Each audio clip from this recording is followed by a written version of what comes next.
Heboh kabar Luna Maya jadi ketua RT, Camat Mampang beri penjelasan.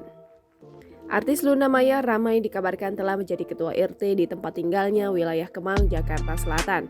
Ia bahkan sempat mengunggah foto di media sosial saat tengah berkegiatan dengan warga. Camat Mampang Prapat, Jakarta Selatan, Jaharudin memberikan klarifikasi terkait kebenaran hal tersebut. Rupanya, kabar Luna Maya sebagai ketua RT langsung dibantah oleh Jaharudin. Namun, ia mengatakan bahwa Luna Maya memiliki kepedulian terhadap lingkungan dan menjaga komunikasi dengan warga sekitar. Sementara di wilayah tempat tinggal Luna Maya belum diadakan pemilihan RT. Namun, masih ada kemungkinan jika Luna Maya ingin mencalonkan dirinya sendiri. Pasalnya, ada panitia yang akan dibentuk untuk menentukan kriteria dan cara pencalonan diri. Jaharudin menyambut baik apabila Luna Maya mencalonkan diri menjadi ketua RT. Mengingat Luna Maya adalah warga di daerahnya dan termasuk anggota masyarakat yang aktif. Jangan lupa subscribe, share, komen, dan like ya!